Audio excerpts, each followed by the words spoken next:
Sorry sorry sorry sorry sorry, ये लीजिए, जल्दी खा लीजिए क्योंकि ये भी हमारी तरह इंतजार नहीं कर सकता। तो प्रिय, ऐसा है कि हमारा ये जो प्रेम संबंध है, ये कोई किशोर अवस्था का आकर्षण तो है नहीं कि हम इसी तरह प्रतिदिन मिलते रहें, टाइम पास करते रहें, क्योंकि आपकी भी विवाह की आयु हो गई है और हम भी विवाह की सीमा रेखा पर ही खड़े हैं। रेखा से शायद थोड़ा, अगर आप कहती हैं तो हमारे विचार में हमें और समय व्यर्थ नहीं करना चाहिए और जल्द से जल्द विवाह का शुभ मुहूर्त निकलवा लेना चाहिए।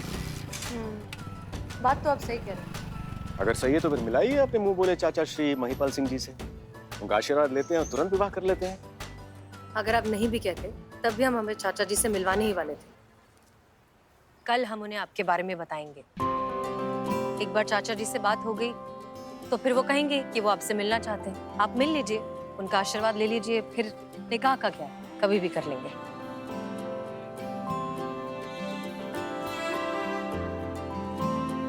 क्या बात है हसीना जी, हमें ऐसा प्रतीत हो रहा है कि आज आप कुछ अच्छे मूड में नहीं हैं, कुछ परेशान सी लग रही हैं आप। हाँ, वो हम एक केस को लेके थोड़े से परेशान हैं। समझ नहीं आ रहा है कैसे सुलझाएं। अरे वो तो आप चुटकी में सॉल्व कर देंगी। उम्मीद तो यही है। ठीक है, फिर अब हम जाएं प्लीज, बहुत काम है। बिल्कुल, हमें बताइएगा आपके चाचा से कब मिलना है। जी बिल्कुल, शुक्रिया। धन्यवाद।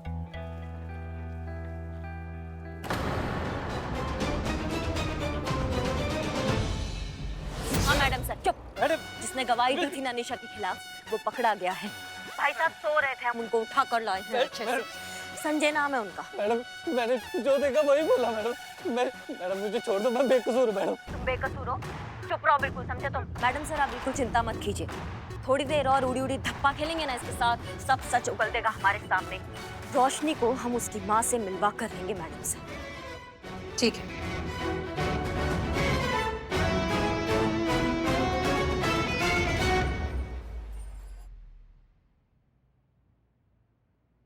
देखो, इस बच्ची को देखो, बस कुछ ही दिन की बच्ची है ये। अपनी माँ से अलग हो गई है, वो भी तुम्हारी झूठी गवाही की वजह से। एक दूध पीती बच्ची को अपनी माँ से अलग करने का जो पाप तुमने किया है ना, उसके लिए तो भगवान भी तुम्हें कभी माफ नहीं करेंगे। अरे माता जी, हाँ, मैंने जो कहा बिल्कुल सच कहा है। मैंने कुछ झूठ नहीं बोला। वो लड़की देशद्रोही है, आतंकवादियों से मिली हुई है वो। ए बाबू ए, तुमको कैसे पता कि वो लड़की आतंकवादी लोग से मिली हुई है? हाँ? उसकी बातों से। मैं एक टैटू आर्टिस्ट हूँ, वो मेरे पास टैटू बनवाने आई थी। तभी मैंने उसे किसी से फोन पे ये सब कहते हुए सुना। क्या कहा था? यही कि उसने पुलिस को चकमा देने की पूरी तैयारी कर ली है और वो किसी भी तरह रिस्ट्रिक्टेड एरिया की फोटोज और वीडियो निकाल लेगी। ये सुनते ही मेरे कान खड़े हो गए। तभी मैंने पुलिस को फोन करके ये सब बता दिया। अब आप ही बताइए, मैंने ये सब बता के क्या गलत किया, क्या झूठी गवाही दी? आप ही बताइए माता जी। ये क्या बार बार माता जी लगा रखा है? हम तो तुम्हारी छोटी बहन की उम्र के हैं भाई। नहीं पुष्पा जी, इनकी छोटी बहन तो थोड़ा ज्यादा हो गया। ये 5 दिन पहले जो बेबी नहीं आया, इसकी छोटी बहन की तरह लगती है। जुड़वा। अरे ये सब छोड़िए, हाँ मुझे ये बताइए, आपकी मैडम मुझे उठा के क्यों लाई है? मेरा जुर्म क्या है? हमारी मैडम उठाती पहले और जुर्म बाद में सोचती है। ओह माय गॉड, संतु जी, बाप रे। नहीं, हमको ऐसा लगता था ना कि डायलॉग लिखना और बोलना बड़ा कलाकारी का काम है। ऐसे राइटर लोग बड़ा मुश्किल से सोच पाता है फिर लिखता है, लेकिन हाँ, कितनी ज्यादा टैलेंटेड है। आप तो चलते फिरते डायलॉग बोल दे रही है संतु जी। हाँ हो गया? हाँ? नहीं हो गया और करनी बकैती। चलो मैडम, अरे सुनिए तो मैडम, अरे सुनिए तो मैडम। जय हिंद। बोलो। अरे मैडम, क्यों लाई आप हमें थाने? यहाँ कोई झूठी गवाही नहीं दी है, वही बोला है जो मैंने देखा और सुना है। तो जो भी देखा और सुना ना, एक सांस में बको, दोबारा बको क्या देखा और क्या सुना। फिर हम तय करेंगे कि तुम्हारा जो कहानी तुम हमको बताओगे, इसके चित्रकारी में कितना झूठा रंग भरा है। समझ गए? बको आप। मैडम, मैं अपने मामा जी की बेटे की शादी अटेंड करके भवानीपुर से लखनऊ वापस आ रहा था। जिस ट्रेन में मैं बैठा था, उसी ट्रेन में ये लड़की निशा अमृत भी सफर कर रही थी। ये किसी से फोन पर बात कर रही थी, मैंने साफ सुना था। जो भी साफ साफ सुना है ना, हमें साफ साफ बताओ, बिना मिर्च मसाला लगाया। अभी क्या भी? ये किसी से कह रही थी कि आने वाली 26 जनवरी को एक बहुत बड़ा धमाका होने वाला है। इतना बड़ा धमाका जो आज तक ना कभी किसी ने देखा है ना कभी किसी ने सुना है, और ये खुद उसकी तैयारी के लिए निकल चुकी है। और क्या सुनना था मैडम, मैंने इसकी खबर फौरन पुलिस को दे दी थी। क्या गलत किया मैडम मैंने कानून की मदद करके? आप ही लोग तो कहते हैं ना कि एक जिम्मेदार नागरिक बनो। मैडम, ये वही दूसरा गवाह है ना जिसने निशा के खिलाफ कोर्ट में गवाही दी थी? झूठी गवाही दी है, झूठ बोल रहे हैं ये दोनों की दोनों, झूठे हैं झूठे। तुमको मालूम है यहाँ पे झूठ बोलने का अंजाम क्या होता है? नहीं मालूम ना? हम तुमको बताते कि हम सच कैसे उगलवाते हैं। चीते, डंडा लाओ। अरे बाबू। रुक जाओ चीता चतुर्वेदी। जय हिंद मैडम सर। जय हिंद। करिश्मा सिंह, ये दोनों सच कह रहे हैं, इनका स्टेटमेंट सही है। नहीं नहीं, मतलब निशा झूठ बोल रही है, वो अपराधी है। आपके कहने का मतलब ये है? नहीं, हमारे कहने का वो मतलब नहीं है। हम सिर्फ इतना कह रहे हैं कि इन दोनों ने जो कहा वो सच है, उतना सच जितना इन्होंने देखा और सुना। और इस आधी अधूरी इंफॉर्मेशन के बेसिस पर इन्वेस्टिगेटिंग ऑफिसर ने एक तरफा केस बना दिया निशा के खिलाफ और उसे खड़ा कर दिया अदालत के सामने। ये सारी गलती उस इन्वेस्टिगेटिंग ऑफिसर की है। कौन है ये महान इन्वेस्टिगेटर ऑफिसर? क्या लगता है आपको कौन होगा?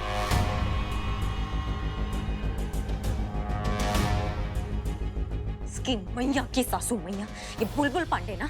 जी हाँ, बुलबुल पांडे। ये सब कुछ उसी का किया करा है। उसने ना तो ठीक से छानबीन की और ना ही सच तक पहुंचने की कोशिश की।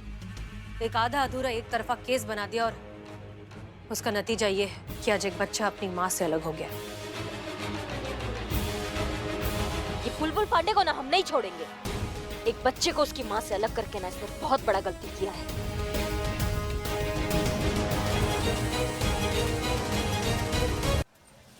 रुकिए ना सर, रुक जाइए ना सर, रुक जाइए आप। अरे छोड़िए हमें, जाने दीजिए। नहीं, हम आपको जाने नहीं देंगे। रुकिए। निर्लज, बेगैरत, बेशरम। अरे कोई शर्म वरम है कि नहीं? निकल बाहर। अरे बाप रे बाप। अपने को बोल रहे हैं सर, हम आपकी जगह होते तो खुद को यही बोलते। बताइए, 2 घंटा से बिठा के रखा है और दोनों मैडम खुद गायब। अरे इतना बेइज्जती। अरे हम मानते हैं कि आप फालतू है, बकवास है, धरती का एक्स्ट्रा बोझ है, पर इतना चुल्लू भर पानी में डूब मरे के चाहिए। हमको सर, हमको चुल्लू भर पानी में डूब मरना चाहिए। अब इतना बेइज्जती के बाद सर, जाइए सर, चलिए बाहर निकल। नहीं, हम आपको जाने नहीं दे सकते। छोड़िए। नहीं, चीता, इनको पकड़े रहो। सर, हमने आपको प्यार करते हैं। अरे हमारा पैंट उतर जाएगा भाई, छोड़िए। छोड़ना मत इनको, चाहे इनकी पैंट भी उतर हे जाए। भगवान, छी। अरे निर्वस्त्र इंसान दुनिया वालों को क्या मुंह दिखाएगा? पैंट उतरी नहीं है, उतर जाएगी। आपकी नहीं सर, हमारी। हम होते तो इसीलिए कह रहे हैं, चलिए बाहर निकलिए। नहीं सर, हम आपको नहीं जाने देंगे सर, हम आपको नहीं जाने देंगे। अरे छोड़िए, दूर हटिए सब। आपको यहाँ से एक कदम भी बाहर नहीं रखने देंगे। अब जो उखाड़ना है उखाड़ लीजिए। हाँ, ठीक नहीं किया आपने हेड कांस्टेबल पुष्पा सिंह।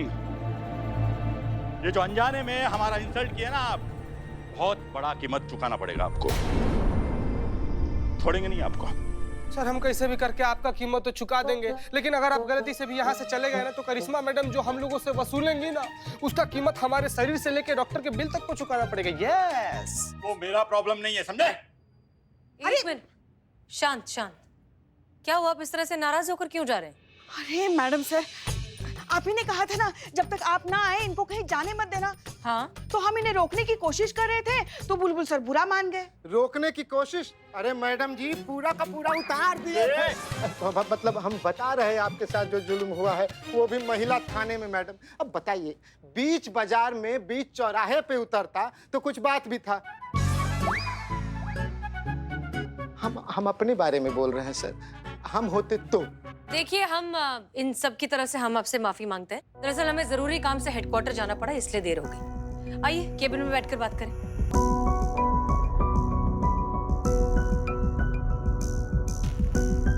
तशरीफ रखिए मिस्टर बुलबुल पांडे। ये रही निशा अमृत की वो इन्वेस्टिगेशन रिपोर्ट जो आपने कोर्ट में सबमिट की थी। हाँ, तो क्या पढ़ना, अनपढ़ जाहिल गवार। सर, ऐसा ये लोग कहते हमको, अगर हम आपकी जगह होते तो। तो इसमें आधा सच है अगर आपने थोड़ी सी मेहनत की होती, इन्वेस्टिगेशन के दूसरे एंगल्स पर भी ध्यान दिया होता, तो इस रिपोर्ट में पूरा सच लिखा होता। अच्छा, तो क्या है सच? सच ये है कि निशा अमृत निर्दोष है। कौन कहता है ये? यही सच है मिस्टर बुलबुल पांडे। जी नहीं मैडम, सच इस रिपोर्ट में है जो मैंने तैयार की है, जो कि सारे सबूतों और गवाहों को मद्देनजर रखते हुए मैंने बड़ी जिम्मेदारी से तैयार की है। इसमें साफ साफ साबित किया गया है कि ये लड़की निशा अमृत एक गुनाहगार है, एक देशद्रोही है और उसके कनेक्शंस आतंकवादी संगठन से है। तजुर्बा कहता है हमारा कि आधा सच और आधी इंफॉर्मेशन बहुत ही खतरनाक होती है, लोगों के लिए मुश्किल खड़ी कर सकती है, जैसे आपने कर दिया उस निशा के लिए। एक निर्दोष लड़की को आपने आतंकवादी बना दिया। मैडम, समस्या इस रिपोर्ट में नहीं है, आपकी नजर में है, आपकी आंखों में है, जिस पर जज्बात का चश्मा चढ़ा हुआ है। अब हर अपराधी को आप इस जज्बात के चश्मे से देखेंगे तो उसमें आपको गुनाहगार नजर आएगा ही नहीं। और ये लड़की निशा अमृत बहुत ही शातिर अपराधी है और इस बात पे हमें बिल्कुल संदेह नहीं है, क्योंकि इसकी इन्वेस्टिगेशन हमने खुद की है। आपका यकीन किस बुनियाद पर है? सच जो अब सबके सामने है। इंटेलिजेंस से हमें खबर मिली थी कि एक आतंकवादी संगठन 26 जनवरी को एक बड़ा सा अटैक प्लान करता है और उस आतंकवादी संगठन की कोई एक मेंबर जो कि 27-28 साल की लड़की है, वो हमारे शहर में रेकी के लिए आने वाली थी। बस क्या था, सारी पुलिस फोर्स अलर्ट थी। हमें पता चला कि भवानीपुर से लखनऊ आने वाली ट्रेन में वो लड़की सफर कर रही है और अपने ग्रुप वालों से बात कर रही थी, उनसे कह रही थी कि वो लोग कुछ ऐसा धमाका करने वाले हैं कि उससे पूरा देश हिल जाएगा। स्टेशन पर उतरते ही हमने उसे फॉलो किया तो पता चला कि लड़की तो सारी सुरक्षा व्यवस्था को चकमा देकर प्रतिबंधित क्षेत्रों में जाकर वीडियोस और फोटोज ले रही है। और इसी बीच हमें एक टैटू आर्टिस्ट का फोन आता है, उसने भी हमें यही कहा कि ये लड़की निशा अमृत प्रतिबंधित क्षेत्र में फोन से रेकी करने वाली है। जब उसे गिरफ्तार किया था तब उसके पास जो सामान मिला, जो कैमरा मिला, जो डॉक्यूमेंट मिले, वो भी उन जगहों से संबंधित थे। मानिए मेरी बात मैडम, यही सच है कि निशा अमृत एक आतंकवादी है। मिस्टर बुलबुल पांडे, सच एक पहाड़ की तरह होता है जो अलग अलग एंगल से अलग अलग नजर आता है, जबकि पहाड़ का सच तो ये है कि वो बस एक पहाड़ है। ये देखिए। हेलो दोस्तों, बहुत जल्द हम आने वाले हैं इस चैनल पे लेके आपके लिए कुछ ऐसी प्रतिबंधित जगहों की खास वीडियोस जहां तक आप नहीं पहुंच सकते, और ये सब आपको दिखाएगा मेरा कैमरा। 26 जैन को होगा आपका इंतजार खत्म। टिल देन वेट, और मैं वापस आऊंगी एक धमाका के साथ। निशा अमृत एक इन्फ्लुएंसर है जो इंटरनेट पर अपना नया वीडियो चैनल शुरू करना चाहती थी। वो चाहती थी कि उसके चैनल का लॉन्च धमाकेदार हो, और उसके लिए उसने सारी इंफॉर्मेशन कलेक्ट की, सारे फुटेज लिए, सारे फोटोज लिए, और इसी के जोश में वो ये सब कर बैठी। उसे क्या पता था कि आप उसे आतंकवादी साबित कर देंगे।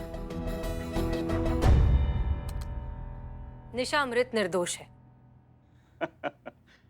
ऐसा आपको लगता है मैडम? ये लड़की निशा अमृत मुजरिम है, ये बात मैं साबित कर चुका हूं पुख्ता सबूतों के साथ में। ये बुलबुल पांडे में लाख बुराई क्यों ना, लेकिन उसने अपनी ड्यूटी बड़ी ही निष्ठा और ईमानदारी से निभाई है। चल झूठे,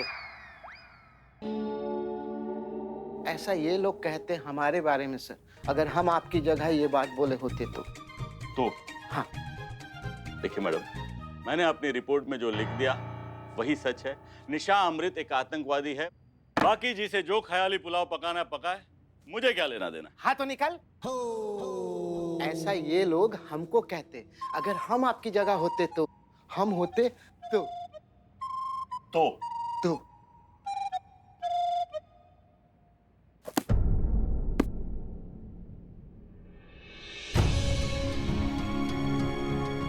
अब क्या मैडम साहब? अब करिश्मा सिंह, हमें इस बुलबुल पांडे को समझाना होगा कि अधूरा सच कितना खतरनाक होता है। तब वो समझ पाएगा कि निशा अमृत निर्दोष क्यों है। पर ये कैसे होगा मैडम साहब?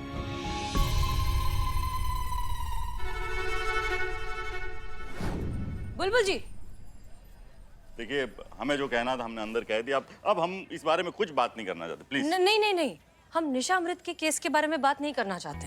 हम किसी और केस के बारे में आपसे बात करना चाहते हैं जो आप ही के थाना क्षेत्र में आता है। तो सोचा आपसे बेहतर कौन होगा। कैसा केस? कौन सा केस? देखिए, बाकी सब तो हमें नहीं पता, लेकिन इस केस को सॉल्व करने के बाद आपको मेडल जरूर मिल सकता है, और हो सकता है कि लगे हाथ हमारा भी प्रमोशन हो जाए। तरक्की किसे बुरी लगती है? ये हुई ना बात। अरे भाई, वो अंग्रेजी में कहावत है ना, you scratch my back and I scratch your back. लालची कहीं का। सर हम अपने बारे में कह रहे हैं। अगर हम आपकी जगह ये कहे होते ना तो हमको सब लालची समझता। कैसा केस? ओके, देखिए केस ये है। साला कंटिन्यू। ओके, हमें हमारी इंफॉर्मेशन से पता चला है कि एक बहुत ही नामचीन क्रिमिनल है जो लखनऊ में ऑलरेडी आ चुका है और 1-2 दिन में आपके इलाके में आने वाला है किसी से मिलने के। कौन कौन है वो क्रिमिनल और कहाँ आने वाला है? बहुत ज्यादा तो हमें नहीं पता अभी, क्योंकि ये सारी इंफॉर्मेशन जो है पुष्पा जी के सोर्सेज से आ रही है। पुष्पा ये? क्यों, कोई दिक्कत है? नहीं, कोई दिक्कत नहीं है। ओके, तो जैसे जैसे पुष्पा जी को पता चलेगा वैसे वैसे वो आपको इन्फॉर्म कर देंगी, ठीक है? ठीक है फ्रेंड्स? कैसे Friends? कैसे कैसे कैसे ऐसा कैसे हो सकता है? क्यों भाई, पुलिस दोस्त नहीं हो सकते? नहीं नहीं नहीं, ये नहीं, हमारे सलून में ऑफर चल रहा है और उसका फायदा उठाए, ये कैसे हो सकता है? आज शाम 5 बजे तक हेयर कटिंग के साथ full body massage free. Free? जी। अरे भैया देखो, सब फ्री है, सब फ्री। अरे और क्या चाहिए, इतना बड़ा तो मुफ्तखोर आपको ढूंढने में नहीं मिलेगा। अरे मुफ्तखोर तो ऐसे है कि जिंदा केकड़ा भी मिले ना तो कच्चा आ जाते हैं, और ये तो फ्री मसाज है। आप नहीं सर, हम अपने बारे में बोल रहे हैं। हम हैं तो हम जिंदा केकड़ा भी चबा सकते हैं, फ्री में मिले तो। हसीना जी, आपके फोन का इंतजार रहेगा। हमारे नहीं, पुष्पा जी के। हाँ, पुष्पा जी के। जी जी। चलिए चलिए, ऑफर है, ऑफर ऑफर। चलिए आपको केकड़े खिलाते हैं, चलिए।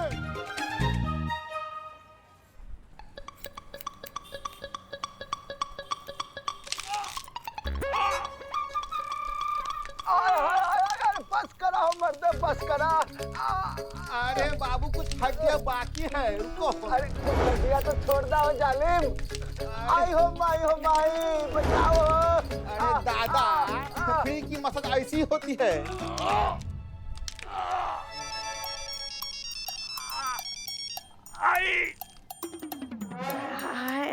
जय हिंद सर। कौन बोल रहा है? जी हम हेड कांस्टेबल पुष्पा सिंह बोल रहे हैं। आप बोलिए बोलिए बोलिए बोलिए। हाय, हमने भी कहा आपसे सर। खैर, हमने आपको ये बताने के लिए फोन किया है कि हमें हमारे खबरियों से टिप मिली है। वो जो इनामी बदमाश है ना, वो आपके थाना क्षेत्र में पहुंच भी गया है और गोमती नगर इंडस्ट्रियल एरिया के पीछे वो जो बंद मार्केट है ना, वहाँ पे छुप के बैठा है। क्या बात कर रही है? हाय, कितनी बार तो कहा है हमने हाय, और कितनी बार कहेंगे। खैर, मैडम सर ने कहा है कि आप ठीक 5 बजे जो हमने आपको जगह बताई है ना, वहाँ पे पहुँच जाइएगा, और वो भी अकेले। मैडम सर भी वहाँ 5 बजे पहुँच जाएंगी। और हाँ, सीक्रेट मिशन है ना, तो किसी को कानो कान खबर नहीं होनी चाहिए। अरे नहीं, किसी को कानो कान खबर नहीं होगी। कौन सी खबर नहीं होगी? अरे बोला ना, कानो कान खबर नहीं होगी तो तुम्हें कैसे बताऊं? अरे हमको तो बता दीजिए, हम तो आपके साले हैं। हट। हाँ, कह दीजिए उन्हें हम 5 बजे पंप हाउस पहुंच जाएंगे। क्या हाय हाय लगा रखी है सर आपने ये तो पूछा ही नहीं कि वो इनामी बदमाश कौन है जिसे आप और हसीना मैडम पकड़ने जा रहे हैं। कौन है वो? पी सिंह। पी सिंह?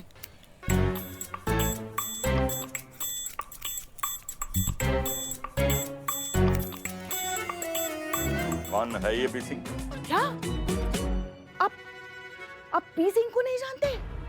मगर वो तो आपको अच्छे से जानता है। हमने सुना है कि वो किसी को कह रहा था, बुलबुल पांडे से तो हमारी बहुत पुरानी और निजी दुश्मनी है। बस एक बार बुलबुल पांडे हमारे हाथ लग जाए, फिर देखना उसको ऐसे मार के पटकेंगे, पटक के मारेंगे। पहले धोएंगे, फिर सुखाएंगे, फिर मारेंगे। उसका तो पैंट उतार के रखेंगे हम। ये सब लोग मेरे पैंट के पीछे क्यों पड़े हुए हैं? क्या? अरे गोली दाग देंगे हमारा पैंट को हाथ लगाने वाले पे। देख लेते हैं कौन है ये पी सिंह। जैन सर।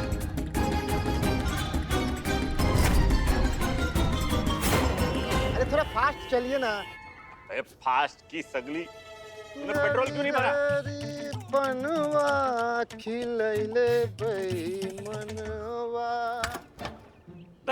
बहुत थकावट सा लग रहा है। तुझे थकावट सी हो गई? ये सर, बैठे बैठे भी तो थकावट होती है ना आदमी को।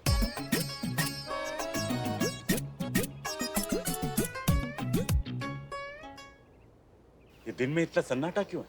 काहे कि यहाँ के सारे फैक्ट्री बंद हो गए और यहाँ के लोग अपना घर दुकान बेचकर निकल लिए। अब यहाँ पे खूंखार चोर अपराधियों के अड्डा बा। हाँ ठीक है, डरता हूँ क्या मैं? चल। कहाँ? अरे उस पी सिंह को पकड़ने। अरे हसीना मैडम को तो आ जाने दीजिए, दोनों साथ मिलकर ही तो बदमाश को पकड़ेंगे। अरे पहल, उस हसीना मैडम के साथ में पकड़ना होता तो समय से पहले क्यों आते हम लोग यहाँ पे? उनके साथ नहीं पकड़ना है। उस पी सिंह को हम अकेले मार गिराएंगे तो सारे मेडल, सारे यश, सारी तरक्की हमें अकेले मिलेंगे। इतना अच्छा मौका मैं किसी के साथ क्यों बांटूं? तरक्की मेहनत से नहीं, टैलेंट से आती है।